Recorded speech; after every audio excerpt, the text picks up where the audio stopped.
हो गए आप लोग, सब लोग जल्दी जल्दी हो जाइए।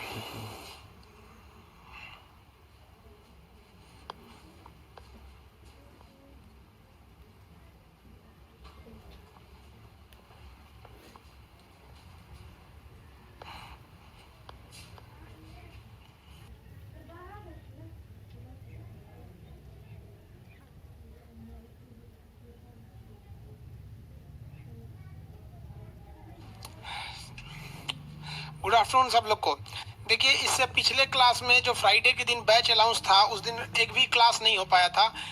कुछ प्रॉब्लम थे, टेक्निकल प्रॉब्लम, जिस वजह से क्लास नहीं हो पाया था। बारिश बहुत ज़्यादा हो रही थी, इस वजह से कुछ नहीं, कई सारे टेक्निकल फॉल्ट आ गए सब। अब वो हम लोग फर्स्ट क्लास आज से करेंगे हम लोग नक्शा का। तो आज से हम लोग स्टार्ट करते हैं। देखिए, इस क्लास को सबसे बेहतरीन ढंग से वही समझेगा जिसको कुछ नहीं आता है। आप दिमाग से उतार दीजिए कि आपको कुछ आता है। आप यहाँ समझने बैठे कि मैप के बारे में आपको पढ़ना है, मानचित्र क्या होता है। मैप पढ़ेंगे, फिर एटलस पढ़ेंगे, फिर ग्लोब पढ़ेंगे, पॉलिटिकल, थेमेटिकल, ये सारी चीजों को आपको समझ में आएगा। A to Z इस सारी की जिम्मेदारी आप हमको दे दीजिए, आपको टेंशन नहीं लेना है। देखिए, मैप क्या होता है, मानचित्र, हिंदी में उसे क्या कहते हैं, मानचित्र, मैप।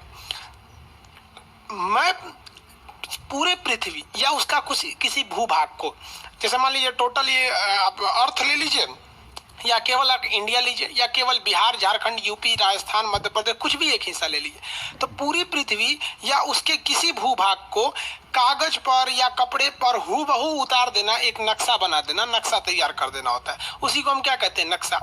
तो 6वीं शताब्दी में एक व्यक्ति थे, मार्केली नाम था उनका।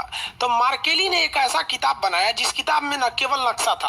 तो लोगों किताब को पलटते गए, देख रहे हैं कि उसमें तो कुछ है ही नहीं है, केवल नक्शा है। तो एक ऐसी किताब जिसमें दूसरा कुछ भी ना हो, केवल नक्शा हो, तो ग्रुप ऑफ मैप हो, केवल कलेक्शंस ऑफ मैप हो, उसे हम कहते हैं एटलस। तो ये हो गया आपका बुक एटलस।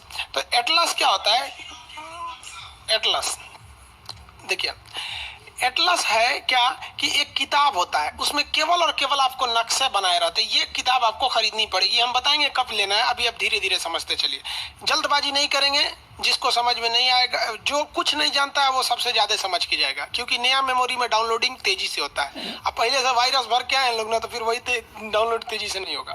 तो अगर कोई आपसे कहे एटलस क्या है, तो एक ऐसी किताब जिसमें खूब सारे नक्शा, उसे एटलस कहते हैं। तो फिर इसका नाम एटलस क्यों पड़ा?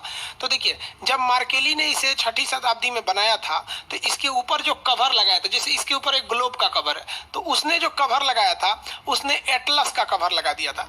एटलस एक देवता है ग्रीक भाषा में, उसे क्या कहते हैं, एटलस। आप एटलस की साइकिल खरीदेंगे तो उसमें देखेंगे एक ग्रीक भाषा में एक ऐसी मान्यता है ग्रीक लोगों की कि जो पृथ्वी का बोझ उठा के है, वो कौन उठाए हुए है, एटलस। तो वो क्या है कि एटलस पूरे पृथ्वी का इसे ग्लोब को अपने कंधे पे लेकर बैठा रहता है। तो ऐसे देवताओं को आप देखे होंगे एटलस साइकिल वगैरह पे। तो उसी एटलस का कवर इस फोटो पे लगा दिया था। तो लोगों ने इस किताब का नाम उस राक्षस के आधार पर रख दिया, नाम रख दिया एटलस। तो एटलस तो समझ में आ गया आप लोग को, एटलस क्या होता है। अब एटलस के बाद आते हैं सब मैप। एटलस के अंदर कौन सी चीजें होती हैं? तो एटलस के अंदर होती है मैप। मैप कई टाइप के होते हैं सब। अब इसमें आते हैं हम लोग पॉलिटिकल, थेमेटिकल, कई टाइप के मैप होते हैं। यहाँ हम आपको 2 तरह के मैप दिखा रहे हैं। एक मैप है आपका पॉलिटिकल, एक मैप आपका फिजिकल। यहाँ अब इसमें फिजिकल और पॉलिटिकल में अंतर समझिए। ये वाला जो मैप देख रहे हैं, ये एक मैप है पॉलिटिकल मैप ऑफ इंडिया, राजनीतिक नक्शा कहते हैं। इसमें आपको देश और राज्य जो होते हैं ना, आपका जितने भी स्टेट है और आपकी कंट्री है, कोई भी कंट्री या स्टेट, इसकी बाउंड्री आपको एकदम अच्छे से समझ में आ जाएगी। जैसे जम्मू कश्मीर यहाँ है, कहाँ खत्म हुआ आपको समझ में आ जाएगा। गुजरात ये वाला स्टेट है, ये कहाँ खत्म हुआ, कहाँ से शुरू हुआ, आपको इजीली आइडिया लग जाएगा। तो ऐसे नक्शा को हम पॉलिटिकल कहते हैं, जिसमें केवल राजनीतिक महत्व की चीजें दी गई रहे। यूपी कहाँ से शुरू है, मध्य प्रदेश कहाँ है, नेपाल, चाइना, अमेरिका। तो ये सारी चीजें जो केवल और केवल राजनीतिक महत्व की चीजें हैं, उसे देखने के लिए हम लोग कौन सा नक्शा का